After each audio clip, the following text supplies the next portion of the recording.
Hi welcome to online technology tutorials in తెలుగులో technology ట్యుటోరియల్స్కి స్వాగతం. Hi hello welcome to online technology tutorials in Telugu. ఈ video మనం HTML tutorial in Telugu అనేటువంటి ఒక సిరీస్లో భాగంగా ఇది ఫస్ట్ వీడియో కింద చేయడం జరుగుతోంది. ఇందులో మనం HTML లాంగ్వేజ్ గురించి స్టెప్ బై స్టెప్ నేర్చుకుంటాం. నెక్స్ట్ ఆ నేర్చుకునే భాగంగా ప్యారలల్గా HTML ఉపయోగించి ఒక స్టాటిక్ వెబ్సైట్ క్రియేట్ చేసేటప్పుడు ఎలాంటి స్టెప్స్ తీసుకోవాలో కూడా నేర్చుకోవడం జరుగుతుంది.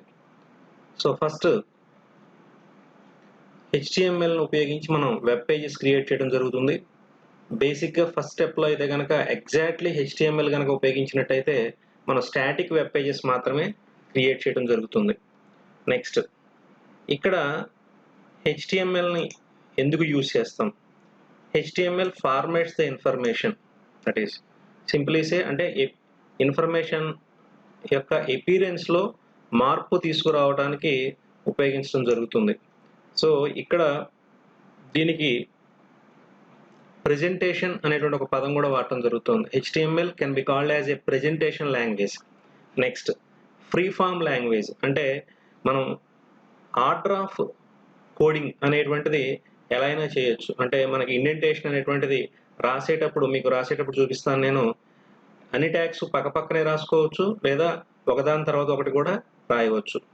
నెక్స్ట్ ఈ HTMLకి స్టాండర్డైజేషన్ అనేటువంటిది ఎవరు చేస్తారు అంటే HTML లాంగ్వేజ్లో ఏ ట్యాగ్స్ ఉండాలి, ఏ ట్యాగ్స్ ఉండకూడదు, ఆ ట్యాగ్స్ యొక్క బిహేవియర్ ఏంటి అనేటువంటిది ఎవరు స్పెసిఫై చేస్తారంటే W3C వాళ్ళు స్పెసిఫై చేయడం జరుగుతుంది. దాన్నే వరల్డ్ వైడ్ వెబ్ కన్సార్టియం అంటారు. ఈ W3C అనేటువంటిది it is a big consortium. ఇంటర్నెట్కి సంబంధించినటువంటి అన్ని టెక్నాలజీస్ని కూడా ఇది స్టాండర్డైజ్ చేస్తూ ఉంటుంది. దీని గురించి మనం ఇంకొక వీడియోలో చూద్దాం చాలా క్లియర్గా. నెక్స్ట్ HTML కోడ్ని ఎవరు చెక్ చేస్తారు? ఏ సాఫ్ట్వేర్ కాంపోనెంట్ చెక్ చేస్తుంది అంటే దాన్ని HTML పార్సర్ అని పిలుస్తారు. HTML పార్సర్ అనేటువంటిది ఎలాంటిదంటే మనకి C లాంగ్వేజ్కి సంబంధించిన కంపైలర్ లాంటిది. అంటే HTML కోడ్ యొక్క సింటాక్స్ని చెక్ చేసేటువంటిది HTML పార్సర్. సో వెబ్ బ్రౌజర్ని ఉపయోగించి మనం HTML పేజ్ని ఓపెన్ చేస్తున్నాం అంటే దాని అర్థం వెబ్ బ్రౌజర్లో ఇన్బిల్ట్గా HTML పార్సర్ అనేది ఉంటుంది కాబట్టే web browser is able to open the HTML page and it parses the HTML code and it shows the output of the HTML page inside the browser window. ఆ browser window లోపల HTML code యొక్క అవుట్పుట్ని చూపించడం జరుగుతుంది. కాబట్టి web బ్రౌజర్లో ఇన్బిల్ట్గా ఉండాల్సినటువంటి software component ఏంటి అంటే HTML parser. That is next HTML code రాయాలంటే మనకి బేసిక్గా ఏ సాఫ్ట్వేర్ ఉండాలి? జస్ట్ ఒక నోట్ ప్యాడ్ ఉంటే చాలు. నెక్స్ట్ ఒక HTML పేజ్ యొక్క అవుట్పుట్ మనం చెక్ చేసుకోవాలంటే వెబ్ బ్రౌజర్ అనేటువంటిది కావాలి. నెక్స్ట్ తర్వాత ఈ HTML మన ఎర్రర్ ఫ్రీ లాంగ్వేజ్ అని కూడా పిలవచ్చు. ఇలా ఎందుకు పిలుస్తారు అంటే HTML పేజ్లో ఎర్రర్స్ రావా అంటే మనం HTML ట్యాగ్స్ని ప్రాపర్గా కనుక రాయకపోతే ఖచ్చితంగా ఎర్రర్స్ వస్తాయి. కానీ ఆ ఎర్రర్స్ ఇగ్నోర్ చేయబడతాయి. అంటే ఎప్పుడైనా ఒక HTML ట్యాగ్ కనుక మనం స్పెల్లింగ్ మిస్టేక్ కానీ లేదా దాని సింటాక్స్ కానీ ఫాలో అవ్వకుండా కనుక రాసినట్టయితే ఆ పర్టికులర్ ట్యాగ్ యొక్క అవుట్పుట్ అనేటువంటిది ఇగ్నోర్ చేయబడి ఆటోమేటిక్గా నెక్స్ట్ ట్యాగ్ యొక్క అవుట్పుట్ చూపించడం జరుగుతుంది. కాబట్టి ఇది ఎర్రర్ ఫ్రీ లాంగ్వేజ్ అంటారు. అంటే దాని అర్థం ఎర్రర్స్ రావని కాదు, ఎర్రర్స్ ఇగ్నోర్ చేయబడతాయి అని అర్థం. నెక్స్ట్ ఒక HTML పేజ్ యొక్క ఎక్స్టెన్షన్ ఏముంటుంది? .html ఉంటుంది. ఇప్పుడు C లాంగ్వేజ్కి ఎట్లయితే .c అని ఉంటుందో ఇక్కడ HTML పేజ్కి బేసిక్ ఎక్స్టెన్షన్ .html. తర్వాత బ్రీఫ్ హిస్టరీ చూద్దాం HTMLకి సంబంధించి. ఇది ఇంటర్నెట్ ఫాదర్ ఆఫ్ ఇంటర్నెట్ అని కూడా పిలుస్తారు ఒక ఆయన పేరు సర్ టిమ్ బెర్నర్-లీ. ఈయనే వరల్డ్ వైడ్ వెబ్ని ఇన్వెంట్ చేయడం జరిగింది 1989లో. సో 1991లో ఈ HTMLకి సంబంధించిన బేసిక్ కాన్సెప్ట్స్ని అఫీషియల్గా అనౌన్స్ చేయడం జరిగింది. ఆ తర్వాత దాని మీద రకరకాలైనటువంటి ఎన్హాన్స్మెంట్స్ జరిగి 1993 నుంచి హెచ్టిఎంఎల్కి సంబంధించినటువంటి వెర్షన్స్ స్టార్ట్ అయినాయి. సో ఆ వెర్షన్స్ వరుసగా కనుక చూసినట్టయితే హెచ్టిఎంఎల్ 1.0 1993లో, 2.0 1995లో, 1997లో 2 వెర్షన్స్ వచ్చినాయి. స్టార్టింగ్ ఆఫ్ ద 97లో 3.0, ఎండింగ్ ఆఫ్ ద 97లో 4.0. ఇన్ 1999 4.0.1 అండ్ 2012లో 5.0, 2016లో 5.1 అండ్ 2017లో 5.2. ఇలా ఎన్హాన్స్మెంట్స్ అనేవి జరిగినాయి. నా ఇప్పుడు ఈ వెర్షన్స్ మధ్య ఉండేటువంటి చేంజెస్ నేను ఇప్పుడు ఇక్కడ స్టడీ చేయటం లేదు, ఎందుకంటే దానికన్నా ముందు మన హెచ్టిఎంఎల్ లాంగ్వేజ్ని మనం నేర్చుకోవడం స్టార్ట్ చేస్తే ఆటోమేటిక్గా ఆ మధ్య ట్యుటోరియల్స్ మధ్యలోనే ఆ ట్యాగ్స్ మనం నేర్చుకునేటప్పుడు ఆటోమేటిక్గా కొన్ని వెర్షన్స్కి మధ్య ఉండేటువంటి డిఫరెన్స్ మనం స్టడీ చేయడం జరుగుతుంది. నా హెచ్టిఎంఎల్ లాంగ్వేజ్ హెచ్టిఎంఎల్ లాంగ్వేజ్లో ఏముంటాయి యాక్చువల్గా? హెచ్టిఎంఎల్ లాంగ్వేజ్లో మెయిన్గా తీసుకున్నట్టయితే మనకి ట్యాగ్స్, ఎంటిటీస్ అనేటువంటివి రెండు ఉంటాయి. నా ట్యాగ్ అంటే ఏంటి? Tag is a predefined keyword enclosed by left angle and right angle brackets. So tag అనేటువంటిది ఒక ప్రీడిఫైన్డ్ కీవర్డ్. ఆ ట్యాగ్కి ముందు లెఫ్ట్ యాంగిల్ బ్రాకెట్, ట్యాగ్ తర్వాత రైట్ యాంగిల్ బ్రాకెట్ ఉంటుంది. సో ఇది ఒక ట్యాగ్, ఇది predefined tag. User defined tags అనేటువంటి హెచ్టిఎంఎల్లో ఉండవు. నా ఈ ట్యాగ్స్ని మనం స్టడీ చేసేటువంటి విధానానికి అనుగుణంగా, మనం నేర్చుకోవటానికి అనుగుణంగా రకరకాలుగా డివైడ్ చేసుకోవచ్చు. ఒక్కొక్కళ్ళు ఒక్కొక్క విధంగా డివైడ్ చేస్తూ ఉంటారు. సో ఇక్కడ నేను ఈ ట్యాగ్స్ని ఎలా డివైడ్ చేశానంటే, tags can be divide to different types based on their usage type. వాటిని యూజ్ చేసే విధానాన్ని బట్టి మనం ట్యాగ్స్ని రకరకాలుగా విడగొట్టుకోవచ్చు. ఫస్ట్ కేటగిరీ 1, ఇవి container tags are paired tags. అంటే ఏ ట్యాగ్ అయితే ఓపెనింగ్ ట్యాగ్, క్లోజింగ్ ట్యాగ్ ఉంటుందో దాన్ని కంటైనర్ ట్యాగ్ లేదా పేరిడ్ ట్యాగ్ అని పిలవడం జరుగుతుంది. So for example HTML tag అనేది తీసుకుంటే హెచ్టిఎంఎల్ అనే పేరుతో ఓపెనింగ్ ట్యాగ్, అలాగే హెచ్టిఎంఎల్ అనే పేరుతో క్లోజింగ్ ట్యాగ్, ఇట్లా. నా వీటిని కంటైనర్ ట్యాగ్స్ అని ఎప్పుడు పిలుస్తారు, పేరిడ్ ట్యాగ్స్ అని ఎప్పుడు పిలుస్తారు? ఓపెనింగ్ ట్యాగ్, క్లోజింగ్ ట్యాగ్ మాత్రమే ఉంటే అది పేరిడ్ ట్యాగ్. కంటైనర్ ట్యాగ్ అంటే ఏంటంటే పేరులోనే ఉంది కంటైనర్, అంటే it allows the placing of other tags inside it. A tag లోపల అయితే వేరే ట్యాగ్స్ ప్లేస్ చేయడానికి పర్మిషన్ ఉంటుందో దాన్ని మనం కంటైనర్ ట్యాగ్స్ అని పిలుస్తాం. కంటైనర్ అంటే ఇట్ ఎంక్లోజెస్ అని. సో ఏ ట్యాగ్ ఎంక్లోజెస్ అనదర్ ట్యాగ్. సో ఇక్కడ చూడండి, పారాగ్రాఫ్ ట్యాగ్ అనేది తీసుకున్నాను. ఈ పారాగ్రాఫ్ ట్యాగ్ లోపల బోల్డ్ ట్యాగ్ అనేటువంటిది ఉంది. సో ఇక్కడ పి అనేటువంటిది కంటైనర్ ట్యాగ్, దీని లోపల ఉన్నటువంటిది బి అనేటువంటిది ఇన్సైడ్ ట్యాగ్. సో ఈ విధంగా మనకి పేరిడ్ ట్యాగ్స్, కంటైనర్ ట్యాగ్స్ ఉంటాయి. కానీ అన్ని పేరిడ్ ట్యాగ్స్ కంటైనర్ ట్యాగ్స్ కాదు. Next unpaired tags. A tag itself it is a opening and closing tag. అంటే ఒక ట్యాగ్ దానికి అదే ఓపెనింగ్ ట్యాగ్, దానికి అదే closing tag. So best example BR and HR, అంటే బ్రేక్ అండ్ హారిజాంటల్ రూల్. మనం tags గురించి నేర్చుకోవడం అనేటువంటిది మనం నెక్స్ట్ వీడియోస్ నుంచి చూస్తాం. ఇది కేవలం ఇంట్రడక్షన్ మాత్రమే. నెక్స్ట్ అలాగే కొన్ని ట్యాగ్స్ లేఅవుట్ కోసం, స్టైలింగ్ కోసం వాడతాం. అంటే వెబ్ పేజ్ని డిఫరెంట్ పార్ట్స్ కింద డివైడ్ చేయడానికి వాడేటువంటి ట్యాగ్స్, వాటిని లేఅవుట్ ట్యాగ్స్ అంటారు. అట్లాగే ఎపీరెన్స్కి సంబంధించినటువంటిది, అంటే కలర్స్, ఫాంట్లు, ఇలాంటివన్నిటిని మార్చడానికి ఉపయోగించేటువంటి ట్యాగ్స్ లేదా స్పెసిఫై చేయడానికి ఉపయోగించేటువంటి ట్యాగ్స్ ఉంటాయి. వాటిని స్టైలింగ్ ట్యాగ్స్ అంటారు. సో ఇక్కడ చూడండి, డివ్ ట్యాగ్ ఇది లేఅవుట్ కోసం వాడతారు. ఫాంట్ ట్యాగ్ ఇది స్టైలింగ్ కోసం వాడతారు. సో ఈ విధంగా మనకి డిఫరెంట్ టైప్స్ ఆఫ్ ట్యాగ్స్ అనేటువంటివి ఉంటాయి. నెక్స్ట్ ట్యాగ్స్ తర్వాత మోస్ట్ ఇంపార్టెంట్ ఎలిమెంట్స్ ఏంటయ్యా అంటే ఎంటిటీస్. ఈ ఎంటిటీస్ ఏంటి యాక్చువల్లీ అంటే, హెచ్టిఎంఎల్లో ఉండేటువంటి ప్రీడిఫైన్డ్ క్యారెక్టర్స్ని మనం మన యొక్క టెక్స్ట్లో యూజ్ చేయాలనుకున్నప్పుడు డైరెక్ట్గా వాటిని యూజ్ చేయడం కుదరదు, ఎందుకంటే అవి ఆల్రెడీ ప్రీడిఫైన్డ్ క్యారెక్టర్స్ కింద ఉన్నాయి కాబట్టి. అంటే ఫర్ ఎగ్జాంపుల్ ఇక్కడ చూడండి, ఒక ట్యాగ్లో లెఫ్ట్ యాంగిల్ బ్రాకెట్ అనేటువంటిది మనం ప్రీడిఫైన్డ్ క్యారెక్టర్. సో అదే లెఫ్ట్ యాంగిల్ బ్రాకెట్ని మనం కనుక నార్మల్ టెక్స్ట్ కింద యూజ్ చేయాలంటే కుదరదు, ఎందుకంటే హెచ్టిఎంఎల్ పార్సర్ ఏం చేస్తుంది, ఎప్పుడైతే పేజ్లో ఒక చోట లెఫ్ట్ యాంగిల్ బ్రాకెట్ అనేటువంటిది కనిపించిందో వెంటనే ఆ తర్వాత వచ్చేటువంటి టెక్స్ట్ని అది ట్యాగ్ కింద ట్రీట్ చేయడం జరుగుతుంది. కాబట్టి మీరు లెఫ్ట్ యాంగిల్ బ్రాకెట్ని డైరెక్ట్గా యూజ్ చేయలేరు. సో ఆ విధంగా కొన్ని ప్రీడిఫైన్డ్ క్యారెక్టర్స్ని మీరు యూజ్ చేయాలనుకున్నప్పుడు అక్కడ మీకు ఎంటిటీస్ అనేటువంటి ఉపయోగపడతాయి. ఫర్ ఎగ్జాంపుల్ ఇక్కడ చూడండి, ఈ రైట్ యాంగిల్ బ్రాకెట్ లేదా గ్రేటర్ దాన్ సింబల్ అనే క్యారెక్టర్ కనుక మీకు కావాలనుకున్నట్టయితే మీరు యాంపర్సెండ్ జీటీ సెమీకోలన్ అనేటువంటిది, అంటే ఎంటిటీ యొక్క ఇక్కడ సింటాక్స్ ఏంటంటే ఎంటిటీకి ఎప్పుడు కూడా ముందు యాంపర్సెండ్ సింబల్ ఉంటుంది, తర్వాత ఒక నెంబర్ కానీ లేదా కీవర్డ్ కానీ ఉంటుంది, తర్వాత ఎండింగ్ క్యారెక్టర్ కింద సెమీకోలన్ ఉంటుంది.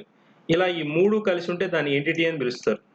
So ampersand symbol, number or a keyword ends with semicolon. Now ఇప్పుడు మీకు రైట్ యాంగిల్ బ్రాకెట్ కనుక కావాలనుకున్నట్టయితే మీరు యాంపర్సెండ్ జీటీ సెమీకోలన్ అనేటువంటిది స్పేసెస్ లేకుండా యూజ్ చేయాలి, దీని ఎంటిటీ అని పిలుస్తారు. నెక్స్ట్ అట్లాగే ఇక్కడ చూడండి, సి అనేటువంటి ఒక సింబల్ ఉండి దాని చుట్టూ సర్కిల్ ఎంక్లోజ్ అయి ఉంది, దీన్ని కాపీరైట్ సింబల్ అంటారు. మీరు కనుక కొన్ని అడ్వర్టైజ్మెంట్స్ చూసినా, అలాగే కొన్ని బ్రాండెడ్ కంపెనీస్ యొక్క టైటిల్స్ చూసినప్పుడు ఆర్ అనేటువంటి సింబల్ రిజిస్టర్డ్ లేదా ట్రేడ్ మార్క్ టిఎం అని కనబడుతుంటాయి. ఇలాంటి సింబల్స్ కనుక మీకు కావాలనుకున్నట్టయితే అగైన్ మీరు ఎంటిటీస్ యూజ్ చేయాలి. సో ఇక్కడ మీరు చూడండి, సి అని ఉండి దాని చుట్టూ సర్కిల్ ఉంది, ఇది ఒక స్పెషల్ సింబల్. ఈ స్పెషల్ సింబల్ కావాలనుకున్నట్టయితే మీరు యాంపర్సెండ్ కాపీ సెమీకోలన్ అనేటువంటి ఎంటిటీ యూజ్ చేసినట్టయితే then you gets this C copyright symbol. అంటే ఇప్పుడు ఒక basic structure of HTML page ఎట్లా ఉంటుంది, ఈ స్ట్రక్చర్ గురించి తెలుసుకునేటప్పుడు మనం రెండు ఇంపార్టెంట్ కాంపోనెంట్స్ గురించి తెలుసుకోవాలి. ఒకటి బ్రౌజర్. సో బ్రౌజర్లో ఉండేటువంటి ట్యాబ్ రెండో component. So A browser is a collection of tabs.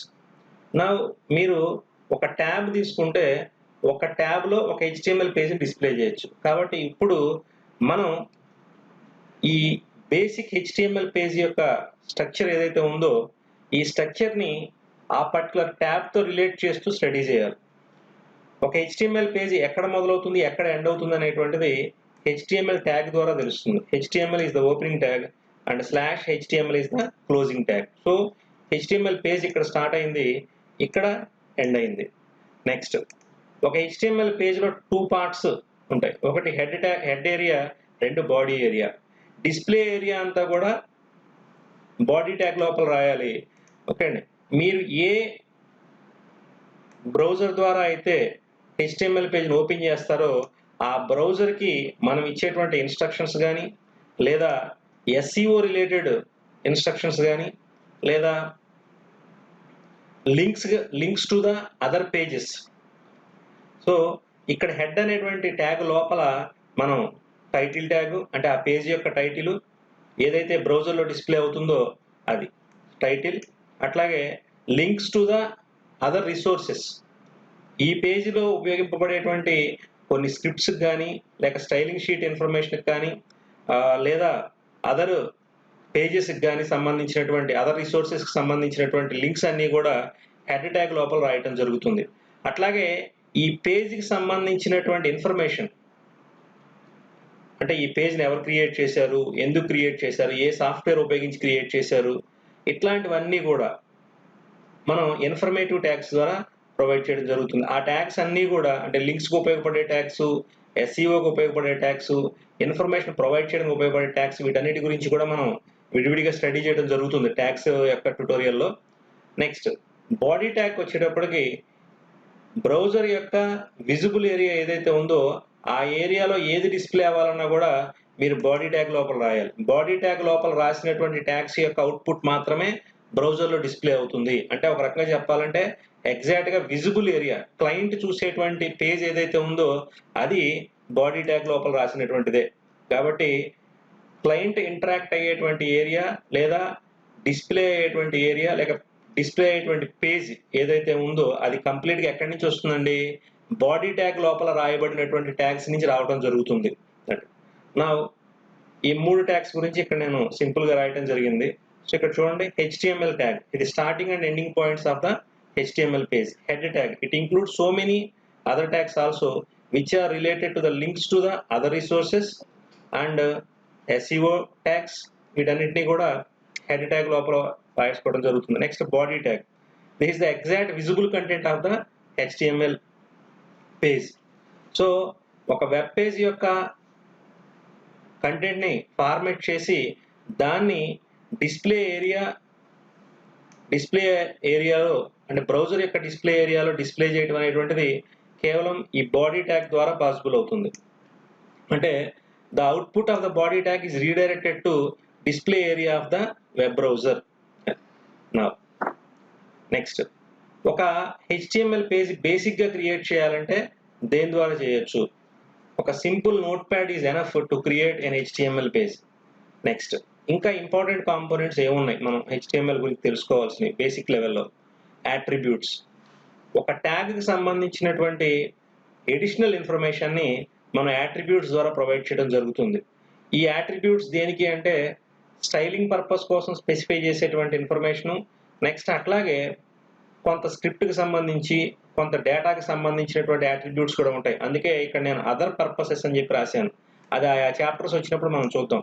Present ఇప్పుడు ఇనీషియల్గా మనం స్టైలింగ్తో మాత్రమే డీల్ చేస్తాం కాబట్టి స్టైలింగ్ యాట్రిబ్యూట్స్ ఉంటాయి, అట్లాగే వేరే పర్పసెస్ కోసం వాడేటువంటి యాట్రిబ్యూట్స్ కూడా ఉంటాయి. ఇవి ట్యాగ్స్ దగ్గర ఎట్లా స్పెసిఫై చేయాలి? 3 రకాలుగా స్పెసిఫై చేయొచ్చు. ఈ సింటాక్స్ అన్ని కూడా చాలా క్లియర్గా నెక్స్ట్ వీడియోస్లో వస్తాయి. ఇది కేవలం ఇంట్రడక్షన్ మాత్రమే. Now 3 methods. ట్యాగ్ లోపల యాట్రిబ్యూట్ ఈక్వల్ టు వాల్యూ అనేటువంటి సింటాక్స్ ఉపయోగించి స్పెసిఫై చేస్తాం. లేదా 2, స్టైల్ అనేటువంటి ఒక యాట్రిబ్యూట్ ఉపయోగించి స్టైల్ ఈక్వల్ టు అని చెప్పి డబుల్ కోట్స్లో యాట్రిబ్యూట్ కోలన్ వాల్యూ అనేటువంటి సింటాక్స్ ఉపయోగించి స్పెసిఫై చేయడం జరుగుతుంది. నెక్స్ట్ 3, CSS ఫైల్ ఉపయోగించి స్పెసిఫై చేయడం జరుగుతుంది. సో ఇవన్నీ కూడా స్టెప్ బై స్టెప్ మనం ఒక ప్రాజెక్ట్ మీద వర్క్ చేస్తూ శాంపిల్ ప్రాజెక్ట్ మీద ఒక సింపుల్ ప్రాజెక్ట్ మీద వర్క్ చేస్తూ నేర్చుకుందాం 1 by 1. నెక్స్ట్, HTMLలో మనకి స్టాండర్డ్ ట్యాగ్స్ ఏమున్నాయి? అప్రాక్సిమేట్గా మనకి స్టాండర్డ్ ట్యాగ్స్ HTMLలో 120+ ట్యాగ్స్ ఉన్నాయి. సుమారుగా 121 అప్రాక్సిమేట్లీ. నా 12+ స్టాండర్డ్ ఎంటిటీస్ ఉన్నాయి. అది టోటల్గా మనం అలా అనుకుంటున్నట్టయితే 120+12 అంటే సుమారుగా 130+ ఎలిమెంట్స్ని మనం నేర్చుకోవాల్సి ఉంటుంది. ఇప్పుడు ఒక HTML పేజ్ని నోట్ ప్యాడ్ ద్వారా క్రియేట్ చేసి దాన్ని ఒక బ్రౌజర్ ద్వారా ఓపెన్ చేసి చూద్దాం. ఇది మనకి ఇంట్రడక్షన్ కింద తీసుకుందాం. మీరు ఏం చేసినా సరే ఒక ఫోల్డర్ క్రియేట్ చేసి ఆ ఫోల్డర్లోనే చేయండి. అందువల్ల మనకి దాన్ని ఒక స్టెప్ బై స్టెప్ ప్రాజెక్ట్ కింద మార్చుకుంటూ వెళ్ళడానికి ఈజీగా ఉంటుంది. నేను ఇక్కడ ఈ డ్రైవ్లో మూవీ న్యూస్ అనేటువంటి ఒక ఫోల్డర్ క్రియేట్ చేసి దాని లోపల ఒక నోట్ ప్యాడ్ ఓపెన్ చేస్తున్నాను. ఇక్కడ నేను ఏ విధమైనటువంటి ఎడిటర్ కానీ ఏది యూజ్ చేయటం లేదు. Now I am typing the basic HTML tags here, HTML/HTML. మీరు చదువుతూ కనుక టైప్ చేసినట్టయితే వాటి యొక్క సింటాక్స్ అనేటువంటిది చాలా ఈజీగా గుర్తుంటుంది. head/head and inside the head title,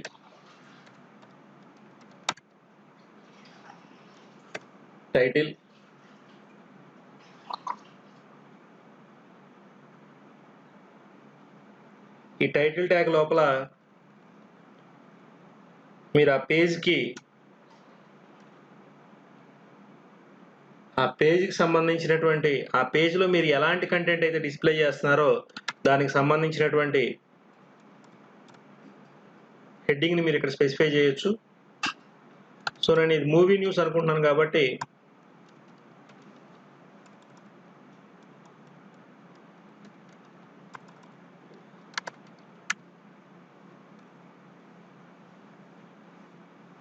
movie news అని చెప్పి టైప్ చేయడం జరిగింది.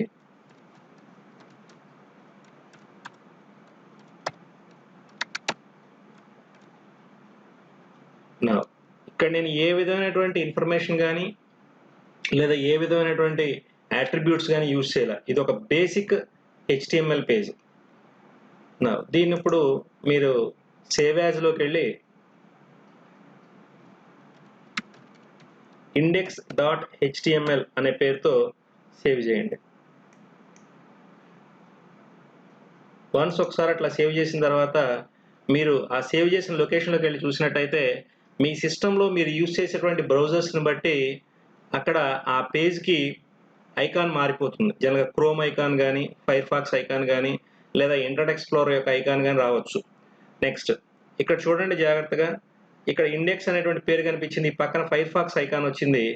నెక్స్ట్ ఇక్కడ టైప్ అనేటువంటి యాట్రిబ్యూట్ దగ్గర ఇక్కడ చూడండి ఫైర్ ఫాక్స్ HTML డాక్యుమెంట్ అని వచ్చింది. కాబట్టి మనం ఏం కంగారు పడక్కర్లేదు.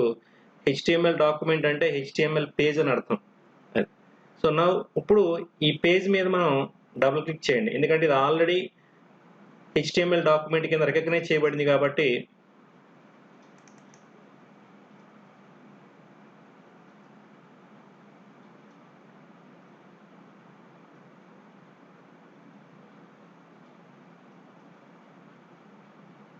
రైట్.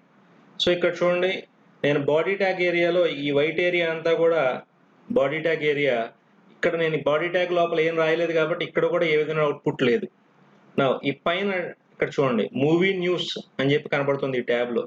అంటే మనం బ్రౌజర్ యొక్క ట్యాబ్ యొక్క టైటిల్ ఏరియాలో చూసినప్పుడు HTML టైటిల్ ట్యాగ్ లోపల ఏదైతే రాసామో అదే మీకు ఇక్కడ ట్యాబ్ యొక్క టైటిల్ ఏరియాలో కనబడుతుంది. సో ఈ విధంగా బ్రౌజర్కి HTMLకి పేజ్కి మధ్య ఒక రిలేషన్, ఒక సింక్ అనేటువంటిది ఉంటుంది. ఇది మనం చాలా జాగ్రత్తగా, ఇది నేను మీకు ఫస్ట్ పాయింట్ కింద మాత్రమే చెప్తున్నాను, but there is lot of things to be explained behind or about this thing. So ఒక HTML పేజ్ యొక్క స్ట్రక్చర్కి బ్రౌజర్కి మధ్య ఉండేటువంటి ఆ రిలేషన్ గురించి మనం చాలా నేర్చుకోవాలి. అవన్నీ కూడా నెక్స్ట్ చాప్టర్స్లో వస్తాయి. సో ఇది ఇంట్రడక్షన్ టు HTML ట్యుటోరియల్ మొదటి భాగం. సో నెక్స్ట్ వీడియోస్లో మనం ఒక్కొక్క ట్యాగ్, అట్లాగే ఒక స్టాటిక్ వెబ్సైట్ క్రియేట్ చేయడానికి ఏదైనా ఒక కాన్సెప్ట్ తీసుకుని ఆ కాన్సెప్ట్కి స్టాటిక్ వెబ్సైట్ క్రియేట్ చేసేటప్పుడు ఎలాంటి స్టెప్స్ తీసుకోవాలి, అట్లాగే ఏ ట్యాగ్స్ అవసరం అవుతాయి, ఈ రెండింటిని సింక్రనైజ్ చేస్తూ మనం HTML ట్యుటోరియల్ ఇన్ తెలుగు అనేటువంటిది చూద్దాం. Thank you. హాయ్ వ్యూవర్స్, మీరు మా వీడియోస్ని లైక్ చేసి మా ఛానల్ని సబ్స్క్రైబ్ చేయండి. అట్లాగే బెల్ ఐకాన్ని ప్రెస్ చేయండి. తద్వారా మా వీడియోస్ అన్నీ కూడా మీకు ఎప్పటికప్పుడు అప్డేట్ అవుతూ ఉంటాయి. కామెంట్స్ రూపంలో మీ వాల్యుబుల్ ఫీడ్బ్యాక్స్ని ప్రొవైడ్ చేయండి, so that we can improve our videos content. Thank you.